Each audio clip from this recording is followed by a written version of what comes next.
Well, the Super Bowl happened, and yeah, I didn't watch it because I don't give half a crap about football. Although the Patriots won, and I'm a big Boston fan. Pretty much just because movies like The Departed, stuff like that. But we got some new trailers, Super Bowl trailers, that people shell out way too much money for. Studios just shovel money away into the fire to the Super Bowl to play their trailers during it. To me, it seems like a waste of money, but I understand the point of it. Because in my opinion, if someone wants to see a movie, they're going to see it, they'll know about it. Savvy people anyway, people on the internet like me. People who love movies are actually on the internet like, oh, YouTube or IMDb, new trailer for Jurassic World. Okay, I know when it's coming out, I'm going to see it. But for the common people, the people that didn't realize there was a new Jurassic World or Star Wars or anything until they saw a poster or a trailer, yeah, because there's just some people that don't know shit about movies at all. Like, really, they're the type of people that go make Adam Sandler a lot of money. But they go watch the Super Bowl, and then, oh, there's a trailer for Jurassic World. What? You mean they're making a new Jurassic Park movie? Like, they didn't know until then. There's just some ignorant people out there like that. So I get it. Super Bowl, some people don't know shit about movies, so that's a way to get exposure to the masses. That's a way to get exposure to people that otherwise wouldn't because they don't know how to use a fucking computer and look up a trailer. I mean, really? But yeah, so these trailers are also short, sweet, and kind of give away some things that shouldn't be given away. I'll talk about that with one trailer specifically. First off, Jurassic World.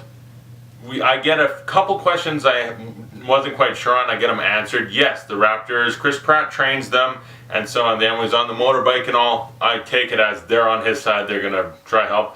And so yeah, the big dinosaur like releases everything, the park is loose. Dinosaurs are everywhere, killing everyone, ripping shit up. It's going to be fantastic and badass.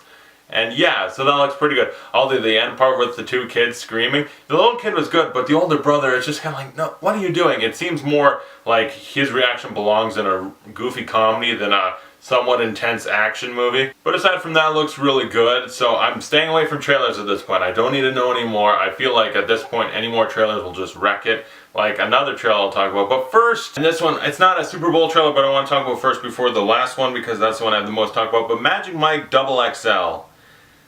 I'm not sure what to think. I feel like I'm back with Fantastic Four, where it's like, I get the movie setting somewhat of a tone, maybe.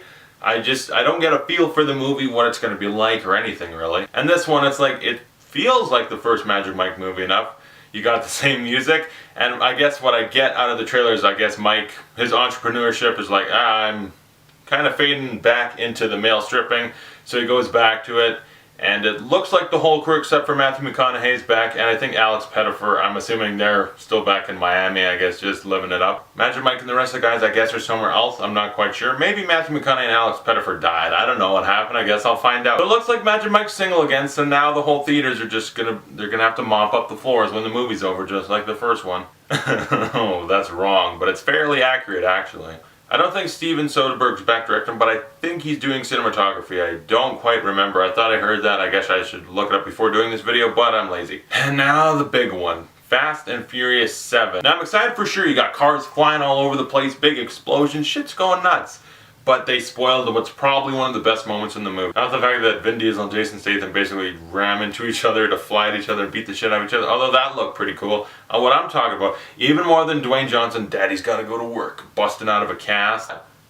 Like the part Vin Diesel's driving out a building, out a window, across into a new building, slamming through with the car spinning out of control. He has to jump out before it falls. It's like building jumping through all these windows. It's like, that's badass. Had I seen it in the movie, that would have blown my mind. It probably still will, but I saw it in the trailer and it got me excited. But I feel like that's something, you're spoiling something so huge and awesome that it's not going to have as much impact when you watch the movie. When you have like these big, huge moments, try hide them. Show cool shit, but don't give away some of your biggest stuff. So I'd like to assume that's not even the biggest, and it goes even crazier, and I'd like to believe that, but I'm really not sure. I think they might have given away something too big. And this movie's gonna do gangbusters, because whether or not the movie's good, people are gonna go to see it, not just because it looks badass, but because Paul Walker, they wanna see what they do with his character, how his brother fits into it, what they do with all that, so the movie's gonna make a lot of money. So those are my 3 quick trailer reviews. So come below, tell me your thoughts on the trailers. What do you think of the trailers, Batman?